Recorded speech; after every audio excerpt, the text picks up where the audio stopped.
আমার ভাইয়ের জীবন থেকে 16টা বছর নষ্ট হয়ে গেছে। আবারও যেন আমরা এই সার্বভৌমত্বকে টিকে রাখতে পারি সে ব্যবস্থা এই রাষ্ট্র যেন আমাদের করে।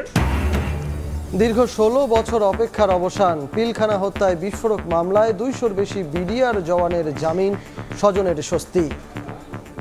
অনেক জুলুমের হাতের ভিতর দিয়ে আল্লাহ আজকে আমাদের মুক্তি মিলাই দিছে, আল্লাহর দরবারে শুকরিয়া।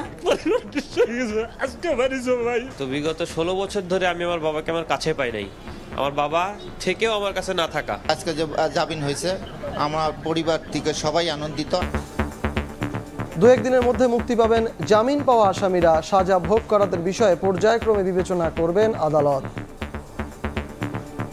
যারা আগে খালাসপ্রাপ্ত হয়েছিলেন এবং তাদের বিরুদ্ধে মহামান্য সুপ্রিম কোর্টের হাইকোর্ট বিভাগে রায় পরিবর্তন হয়েছে, শুধুই বিস্ফোরক দ্রব্য মামলার আসামি ছিলেন, এই আসামি ব্যতি রেখে অন্যান্য খালাসপ্রাপ্ত আসামিদেরকে জামিন মঞ্জুর করা হলো। ভুল রায়ের আজকে একটি সংশোধনী হয়েছে, পর্যায়ক্রমিকভাবে সবে আমরা বের হয়ে যাবে আমরা আশা করছি। দেখছিলেন প্রধান শিরোনাম। সন্ধ্যার সময় সঙ্গে আছি আমি সজল মিত্র রিচার্ড। এবার অন্যান্য শীর্ষ সংবাদ। সুরক্ষিত আছে সীমান্ত, সতর্ক অবস্থানে বিজিবি। অধিকার আদায়ে ছাড় না দেওয়ার ঘোষণা স্বরাষ্ট্র উপদেষ্টার। ফেব্রুয়ারিতে বিজিবি বিএসএফ আলোচনায় সমাধানের আশা। ছোট বড় রাজনৈতিক দল ও শক্তি বিএনপির বিপক্ষে কাজ করছে বললেন তারেক রহমান। সংস্কার নিয়ে খোঁড়া যুক্তি না দেখিয়ে দ্রুত নির্বাচনের আহ্বান মির্জা ফখরুলের। দুর্নীতির আসামি পুতুলকে বিশ্ব স্বাস্থ্য সংস্থা থেকে সরাতে পররাষ্ট্রে দুদকের চিঠি। ভারত শেখ হাসিনাকে ফেরত না দিলেও বিচার থামবে না, জানালেন চিফ প্রসিকিউটর। বিস্ফোরণে দগ্ধ জাতীয় কবি কাজী নজরুল ইসলামের নাতি বাবুল কাজীর মৃত্যু। চিকিৎসাধীন ছিলেন বার্ন ইনস্টিটিউটে।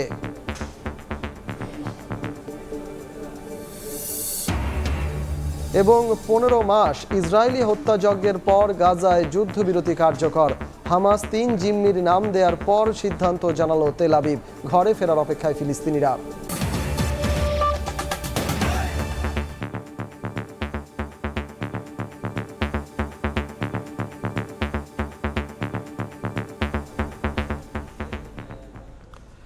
বিডিআর হত্যা মামলায় খালাস পাওয়া আসামিদের মধ্যে 200-র বেশি জওয়ান জামিন পেয়েছেন বিস্ফোরক মামলায়।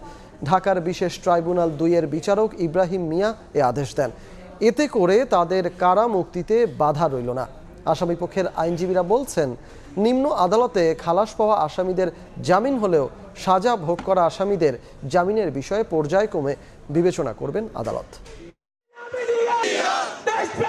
জুলাই বিপ্লবের পর নানা কারণে 4 দফা পিছিয়ে দেওয়া হয় বিস্ফোরক মামলার সাক্ষ্য গ্রহণ ও জামিন শুনানি। এরপর নিরপরাধ বিডিআর সদস্যদের মুক্তির দাবিতে কেন্দ্রীয় শহীদ মিনার সহ রাজপথ অবরোধ করে জামিনের আলটিমেটাম দেন স্বজনরা। এ অবস্থায় রোববার সকালে শুরু হয় বিস্ফোরক মামলার বিচার। প্রথমে রাষ্ট্রপক্ষে একজন প্রত্যক্ষ সাক্ষী সাবেক সেনা কর্মকর্তা মেজর সৈয়দ ইউসুফ ইকবাল ওই দিনের নারকীয় হত্যাকাণ্ডের বর্ণনা দেন। পরে তাকে জেরা করেন আসামিপক্ষের আইনজীবীরা। এরপর শুরু হয় বিস্ফোরক মামলার জামিন শুনানি। পরে হত্যা মামলায় খালাস পাওয়া আসামিদের জামিন দেন বিচারক। হত্যা মামলাটির মধ্যে 277 জন আসামি তারা নির্দোষ সাব্যস্ত হয়ে তারা খালাসপ্রাপ্ত হয়েছিলেন। যাদের 10 বছরের সাজা হয়েছিল তাদের 10 বছরের সাজা ইতোমধ্যে সার্ভড আউট হয়ে গেছে। মাননীয় আদালতে সবার পক্ষে আমরা জামিনের আবেদন করেছিলাম। তিনি বলেছেন যে যারা নিম্ন আদালত থেকে প্রথমে হত্যা মামলায় যারা নিম্ন আদালত থেকে তারা খালাস পেয়েছিল এবং যাদের বিরুদ্ধে সরকার কোনো আপিল করে নাই, এই রকম যারা আছে তাদেরকে আজকে মাননীয় আদালত জামিনে মুক্তি দিয়েছেন। আমরা আশা করছি ভুল রায়ের আজকে একটি সংশোধনী হয়েছে, পর্যায়ক্রমিকভাবে সবে আমরা বের হয়ে যাবে আমরা আশা করছি। 200-রও বেশি আসামির জামিন হওয়ায় সন্তোষ জানিয়েছেন আসামিপক্ষের আইনজীবীরা। বলেন, সাজা ভোগ করা আসামিদের জামিনের বিষয়ে পর্যায়ক্রমে বিবেচনা করবেন আদালত। যারা আগে খালাসপ্রাপ্ত হয়েছিলেন এবং তাদের বিরুদ্ধে মহামান্য সুপ্রিম কোর্টের হাইকোর্ট বিভাগে রায় পরিবর্তন হয়েছে বা কারো বিরুদ্ধে আপিল পেন্ডিং আছে এবং বিস্ফোরক দ্রব্য মামলায় আলাদা 30 জনের মতো আসামি শুধুই বিস্ফোরক দ্রব্য মামলার আসামি ছিলেন, এই আসামি ব্যতি রেখে অন্যান্য খালাসপ্রাপ্ত আসামিদেরকে জামিন মঞ্জুর করা হলো, এই মর্মে একটা আদেশ দেওয়া হয়েছে। এদিকে 16 বছর কারাভোগের পর বিস্ফোরক মামলায় জামিনের খবর উচ্ছ্বসিত 2 শতাধিক বিডিআর পরিবারের সদস্য। শুনানি ঘিরে কেরানীগঞ্জে অস্থায়ী আদালতের সামনে জড়ো হন স্বজনরা। হত্যা মামলায় 1 যুগ আগে জামিন পেলেও বিস্ফোরক মামলা বিচারাধীন থাকায় বন্দি জীবনযাপন করতে হয় আসামিদের। শেষ হয়ে গেছে এই মামলা, আজকে বাড়ি ভাই 16 বছরের সাধনা আল্লাহ আমাদের দিকে মুখ তুলে তাকাইছে। আল্লাহ তাআলা লাখ কোটি শুকরিয়া। স্বামী বেঁচে থাকতেও যেন বিধবা। দীর্ঘ 16 বছর কারাভোগের পর স্বামীর জামিনের খবরে আনন্দ অশ্রু নেমে আসে এই নারীর চোখে। বিডিআর হত্যা মামলায় নিরপরাধ প্রমাণিত হলেও বিস্ফোরক মামলায় প্রায় 1.5 যুগ কারাভোগ করতে হয়েছে তাকে। আমরা 16 বছর যাবৎ অনেক অত্যাচার, অনেক হয়রানি, অনেক পেরেশানি, অনেক জুলুমের হাতের ভিতর দিয়ে আল্লাহ আজকে আমাদের মুক্তি মিলাই দিছে। আল্লাহর দরবারে শুকরিয়া। অনেক সুখ দুঃখ কষ্ট বেদনা এটার মধ্যে জড়িত ভাই। লাইফ শেষ হয়ে গেছে এই মামলা, আজকে বাড়ি ভাই, আপনারা দোয়া করেন। উকিল ধরছি, অনেক টাকা পয়সা খরচ করছি, আলহামদুলিল্লাহ আজকে যে জামিন হয়েছে, আমার পরিবার থেকে সবাই আনন্দিত, আমিও আনন্দিত। বিচার প্রক্রিয়ায় দীর্ঘসূত্রতা কাটিয়ে 16 বছর পর রোববার বিস্ফোরক মামলায় জামিন পান 2 শতাধিক বিডিআর জওয়ান। প্রিয়জনের মুক্তির অপেক্ষায় উচ্ছ্বসিত স্বজনরা। তবে দীর্ঘ অপেক্ষার পরও আপিলের কারণে জামিন না পাওয়ায় কান্নায় ভেঙে পড়েন অনেকের স্বজন।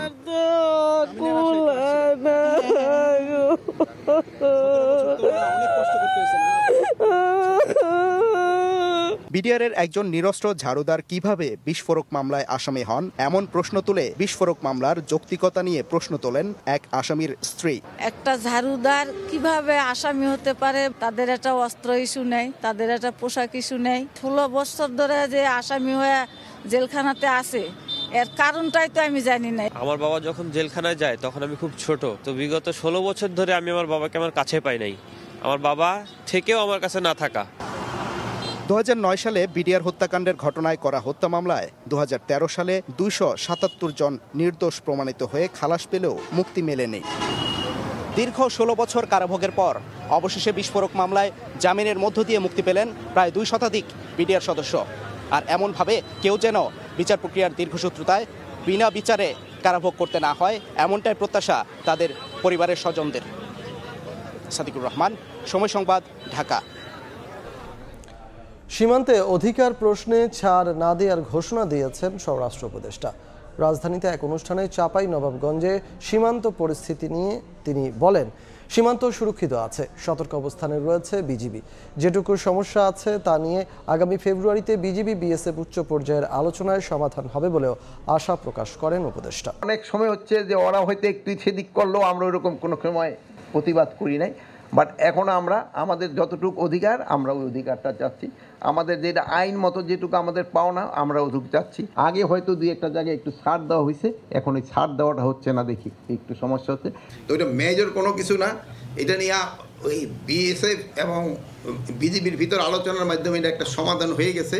বিসিএস ক্যাডার এবং বাংলাদেশ জুডিশিয়াল সার্ভিসের কর্মকর্তাদের 137তম সার্ভে ও সেটেলমেন্ট প্রশিক্ষণ কোর্সের সনদপত্র বিতরণ ও সমাপনী অনুষ্ঠানে উপদেষ্টা বলেন, সীমান্তে কেউ ঢুকতে পারবে না, বিজিবিও সতর্ক অবস্থানে আছে। বিজিবি কিন্তু সবসময় সীমান্তে অ্যালার্ট আছে এবং আমাদের সীমান্ত সম্পূর্ণভাবে সুরক্ষিত আছে।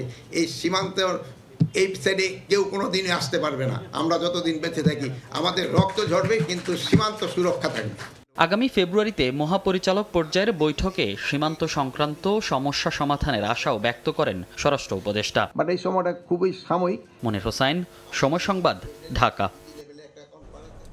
5 আগস্ট জনগণ যে শক্তি দেখিয়েছে, সতর্ক না হলে হাপিত্তেশ করে পরাস্ত হবে বলে মন্তব্য করেছেন বিএনপির ভারপ্রাপ্ত চেয়ারম্যান তারেক রহমান।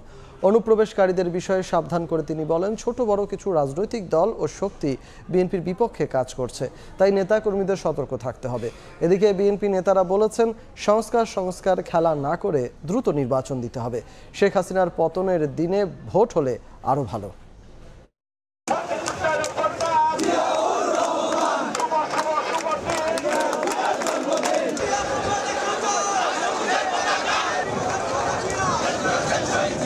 বিএনপির প্রতিষ্ঠাতা ও সাবেক রাষ্ট্রপতি জিয়াউর রহমানের 89তম জন্মবার্ষিকীতে তার সমাধিতে হাজারো নেতাকর্মীর ঢল। দোয়া ও মোনাজাতে অংশ নিতে রাজধানীর বিভিন্ন প্রান্ত থেকে আসেন কর্মী ও সমর্থকরা।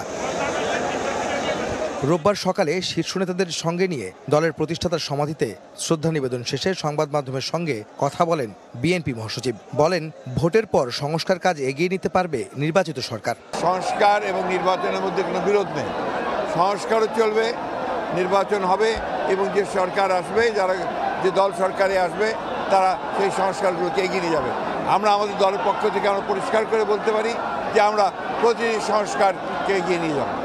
বিকেলে জিয়াউর রহমানের জন্মবার্ষিকী উপলক্ষে ইঞ্জিনিয়ার্স ইনস্টিটিউশন মিলনায়তনে বিএনপির আলোচনা সভায় যোগ দেন দলটির শীর্ষ নেতারা। দলে অনুপ্রবেশের সমালোচনা করেন তারা। পাশাপাশি জুলাই বিপ্লবের শক্তি ধরে রাখতে আগামী 5ই আগস্ট নির্বাচন দেওয়ার আহ্বান জানান তারা। পরশুদিন আমার এলাকায় গিয়েছিলাম ভোলাতে, ওখানে গিয়ে দেখি আমার জিপের সামনে যারা মোটরসাইকেল চালায় 500 মোটরসাইকেল, এবং এদের অধিকাংশ আমি চিনি না।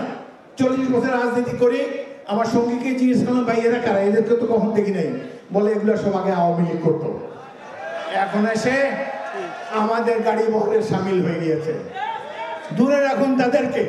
যদি মাননীয় প্রধান উপদেষ্টা এবং অন্তর্বর্তীকালীন সরকার ইতিহাসে আরো বেশি স্মরণীয় হয়ে থাকতে চান, তাহলে জুলাই আগস্টের এই ঐতিহাসিক গণ অভ্যুত্থানকে স্মরণীয় করে রাখার জন্য 5ই আগস্টে আপনি সংসদ নির্বাচনের আহ্বান করতে পারেন, তাহলে জাতি আপনাকে স্মরণ রাখবে। নির্বাচন ও সংস্কার নিয়ে খোঁড়া যুক্তি না দেখাতে সরকারের প্রতি আহ্বান জানান বিএনপি মহাসচিব। ওই যুক্তি খুব খোঁড়া যুক্তি, যা আগে সংস্কার হবে তারপরে নির্বাচন হবে। নির্বাচন কেন চাইছি আমরা? নির্বাচন চাইছি যে নির্বাচন ছাড়া, একটা নির্বাচিত সরকার ছাড়া কখনোই আপনার সেই শক্তি পাওয়া যায় না, সেই ম্যান্ডেট পাওয়া যায় না, সেই লেজিটিমেসি পাওয়া যায় না, বৈধতা পাওয়া যায় না, যারা বিশেষ বিশেষ বড় রকমের সিদ্ধান্ত নিতে পারে। যুক্তরাজ্য থেকে ভার্চুয়ালি যুক্ত হয়ে বিএনপির ভারপ্রাপ্ত চেয়ারম্যান তারেক রহমান নেতাকর্মীদের সতর্ক করেন। অনুপ্রবেশকারী ও ষড়যন্ত্রকারীদের বিরুদ্ধে সজাগ থাকতে নেতাকর্মীদের প্রতি আহ্বান জানান তিনি। সামনের নির্বাচন এত সহজ নয় আপনারা যত সহজ ভাবছেন। জনগণের সাথে না থাকলে জনগণ 5ই আগস্ট দেখিয়ে দিয়েছে।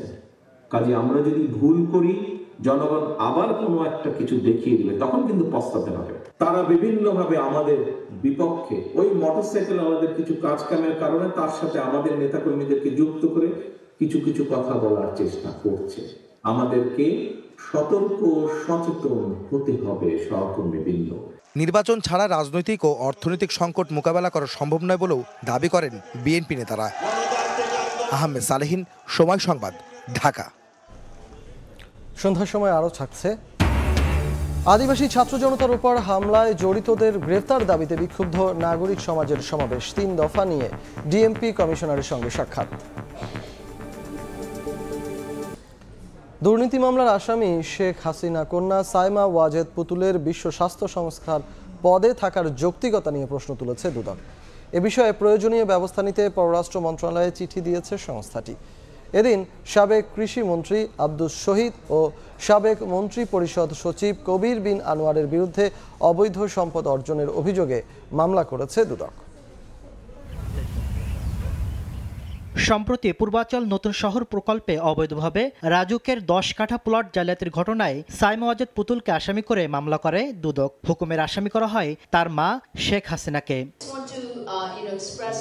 একই সাথে অনুসন্ধান চলছে প্রভাব খাটিয়ে বিশ্ব স্বাস্থ্য সংস্থার পদ বাগিয়ে নেওয়ার অভিযোগেরও। এবার মামলার আসামি কোন ক্ষমতা বলে বিশ্ব স্বাস্থ্য সংস্থার আঞ্চলিক পরিচালকের দায়িত্বে থাকেন তা জানতে পররাষ্ট্র মন্ত্রণালয়ে চিঠি দিয়েছে দুদক। সাইমা ওয়াজেদ পুতুলের যে নিয়োগ সংক্রান্ত বিষয়ে এটা অনুসন্ধান কার্যক্রম শুরু হয়েছে।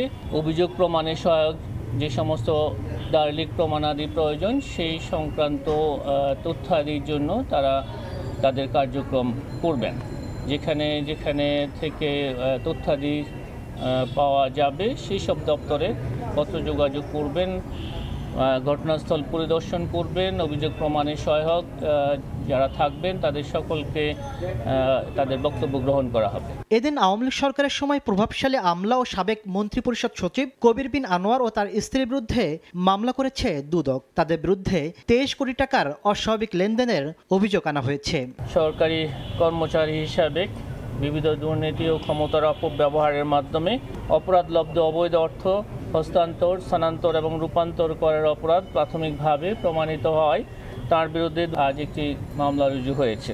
সন্দেহজনক লেনদেন ও অবৈধ সম্পদ অর্জনের অভিযোগে মামলা হয়েছে সাবেক কৃষিমন্ত্রী আব্দুস শহীদ ও তার স্ত্রীর বিরুদ্ধেও। তাসলিম তৌহিদ, সময় সংবাদ, ঢাকা। ভারত শেখ হাসিনাকে ফেরত দিক বা না দিক বিচার চলবে বলে জানিয়েছেন আন্তর্জাতিক অপরাধ ট্রাইব্যুনালের চিফ প্রসিকিউটর তাজুল ইসলাম। তিনি জানান, খুব শিগগিরই জুলাই আগস্টের গণহত্যার অন্তত 2টি মামলার তদন্ত শেষ হবে। দুপুরে জাতিসংঘের আবাসিক প্রতিনিধি গুইন লুইসের সঙ্গে বৈঠক শেষে ব্রিফিংয়ে তাজুল ইসলাম আরও বলেন, তদন্ত ও বিচার কাজে স্বচ্ছতা নিশ্চিতে কারিগরি সহায়তা দেওয়ার আশ্বাস দিয়েছে জাতিসংঘ।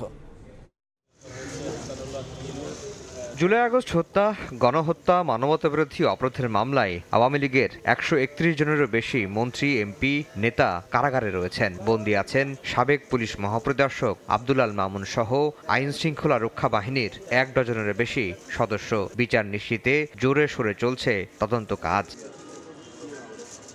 রোববার বিচারের অগ্রগতি, স্বচ্ছতা, জবাবদিহিতা সহ সামগ্রিক বিষয়ে জাতিসংঘের আবাসিক প্রতিনিধি গুইন লুইসের সঙ্গে বৈঠক হয় আন্তর্জাতিক অপরাধ ট্রাইব্যুনালের চিফ প্রসিকিউটর তাজুল ইসলামের। পরে চিফ প্রসিকিউটর জানান, কারিগরি সহায়তার বিষয়ে আশ্বাস দিয়েছে জাতিসংঘ। আন্তর্জাতিক অপরাধ ট্রাইব্যুনালের যে বিচার প্রক্রিয়া, তদন্ত প্রক্রিয়া কেমন আগাচ্ছে, কি পর্যায়ে আছে, কোনো সমস্যা আমাদের আছে কিনা, তাদের পক্ষ থেকে কোনো সাহায্য, সহযোগিতা, কোঅপারেশন দরকার আছে কিনা, এইসব বিষয়গুলো জানতে চেয়েছেন। এবং এই বিচার প্রক্রিয়া স্বচ্ছ নিরপেক্ষ করার ব্যাপারে আমরা কী ধরনের স্টেপস নিচ্ছি, কী কী কাজ করছি, সেই ব্যাপারে কোনো অ্যাসিস্ট্যান্সের দরকার আছে কিনা, এইসব বিষয় নিয়ে খোলামেলা তারা আলোচনা করেছেন। খুব শিগগিরই জুলাই আগস্ট গণহত্যার অন্তত 2টি মামলার তদন্ত শেষ হবে বলে জানিয়েছেন চিফ প্রসিকিউটর। এক প্রশ্নের জবাবে তাজুল ইসলাম বলেন, ভারত শেখ হাসিনাকে ফেরত দিক বা না দিক, বিচার তার নিজস্ব গতিতেই চলবে। দেখা যাক তারা জবাব দেয় কিনা। না দিলে আমাদের আইনের নিজস্ব গতিতে চলবে। বিচার প্রক্রিয়া তার নিজস্ব প্রক্রিয়া অনুসরণ করে চলবে। চার্জশিট বা পুলিশ রিপোর্ট, তদন্ত রিপোর্ট সেটা আসবে। আশা করছি আমরা একটা দ্রুততম সময়ের মধ্যে অন্তত 2-1টা মামলার প্রতিবেদন আমরা পেয়ে যাব। মারা গেছেন জাতীয় কবি কাজী নজরুল ইসলামের নাতি বাবুল কাজী। বিকেল 5:30টায় জাতীয় বার্ন ও প্লাস্টিক সার্জারি ইনস্টিটিউটে চিকিৎসাধীন অবস্থায় মারা যান তিনি। এর আগে বনানীতে গ্যাস লাইটার থেকে বিস্ফোরণে দগ্ধ হয়ে জাতীয় বার্ন ও প্লাস্টিক সার্জারি ইনস্টিটিউটে ভর্তি হন তিনি। তার চিকিৎসায় 16 সদস্যের মেডিকেল বোর্ড গঠন করা হয়। আবৃত্তিকার কাজী সব্যসাচী ও উমা কাজীর 3 সন্তানের মধ্যে সবার ছোট বাবুল কাজী। বাবুল কাজীর বড় 2 বোন খিলখিল কাজী ও মিষ্টি কাজী। আদিবাসী ছাত্র জনতার উপর হামলায় জড়িত 2-1 জন নয়, সবাইকে গ্রেফতারের দাবি জানিয়েছে বিক্ষুব্ধ নাগরিক সমাজ। একই সঙ্গে জাতীয় পতাকা অবমাননারও বিচার দাবি করেছেন তারা। বিকেলে জাতীয় জাদুঘরের সামনে সমাবেশ থেকে পাঠ্য বইয়ে আদিবাসী শব্দযুক্ত গ্রাফিতি পুনঃস্থাপন সহ 6 দফা দাবি জানানো হয়। এদিকে 3 দফা দাবি নিয়ে ডিএমপি কমিশনারের সঙ্গে দেখা করেছেন বিক্ষুব্ধ ছাত্র জনতার নেতৃবৃন্দ। রোববার বিক্ষুব্ধ ছাত্র জনতার ব্যানারে সমাবেশে ওই হামলায় জড়িত শুধু 2-1 জন নয়, সবাইকে গ্রেফতার করে আইনের আওতায় আনার দাবি জানান বক্তারা। দোষীদের বিচার সহ 6 দফা দাবি না মানলে কঠোর কর্মসূচি দেওয়ার হুঁশিয়ারি দেন তারা। ওই 2 জনকে গ্রেফতার করে নাটক দেখাবেন না, এই ফ্যাসিস্ট হাসিনার মতো নাটক কম করবেন। ঐক্যবদ্ধ এক পরিবার, কিন্তু আপনার কথার কাজের সাথে আমরা কোনো মিল পাচ্ছি না। আর একবারের জন্য মবের উপরে দাঁড়িয়ে কোনো ঘটনা আমরা দেখতে চাই না। মেহরবানি করে বাংলাদেশ অভ্যুত্থান পরবর্তী যে বাংলাদেশ, সেই বাংলাদেশে কেউ আগুন নিয়ে খেলা করার চেষ্টা করবেন না। সভায় উপস্থিত ছিলেন কয়েকজন বিশ্ববিদ্যালয় শিক্ষকও। সব নাগরিকের সমান অধিকার নিশ্চিতে সরকারের প্রতি আহ্বান জানান তারা। দাবি জানান আদিবাসীদের সাংবিধানিক স্বীকৃতির। অচিরেই সংবিধানে আদিবাসীদের স্বীকৃতি দিতে হবে। শুধু সেটি নয়, সাম্য মর্যাদা যেন সবার প্রতি সবার থাকে। শুধুমাত্র সরকারের একটা নির্দিষ্ট গোষ্ঠীর প্রতি দরদ থাকলে হবে না। এই সরকার সংস্কারের গীত গাইছেন, এই গীত দিয়ে হবে না। সত্যিকারের বাস্তবায়নটা আমরা আসলে দেখতে চাই। এদিকে 3 দফা দাবি নিয়ে ঢাকা মহানগর পুলিশ কমিশনারের সঙ্গে দেখা করেন বিক্ষুব্ধ ছাত্র জনতার প্রতিনিধিরা। যে সাংবিধানিক স্বীকৃতির যে অধিকার, সেই দাবিতে আমাদের আন্দোলন চলমান থাকবে। আমরা স্বরাষ্ট্র উপদেষ্টার পদত্যাগ পুনর্বার ব্যক্ত করছি, কারণ উনি কোনো ধরনের নিরাপত্তা কাউকে দিতে পারেননি। সরকার কঠোরভাবে সংখ্যালঘু ও জাতিগত বিদ্বেষ নিয়ন্ত্রণ করতে না পারলে 24-এর গণ অভ্যুত্থান ব্যর্থ হবে বলে মনে করেন বক্তারা। সানবীর রূপল, সময় সংবাদ, ঢাকা। এ পর্যায়ে শীর্ষ সংবাদ জানিয়ে দিচ্ছি আরেকবার। আমার ভাইয়ের জীবন থেকে 16টা বছর নষ্ট হয়ে গেছে। আবারও যেন আমরা এই সার্বভৌমত্বকে টিকে রাখতে পারি, সে ব্যবস্থা এই রাষ্ট্র যেন আমাদের করে।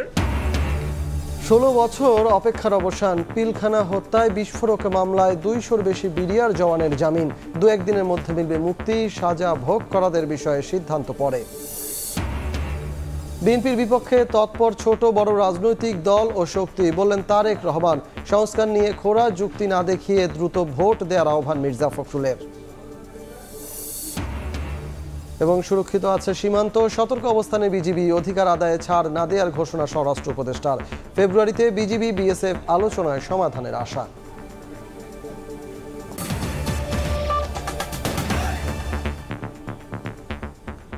এ ছিল সন্ধ্যার সময়। সঙ্গে থাকুন সময়ের।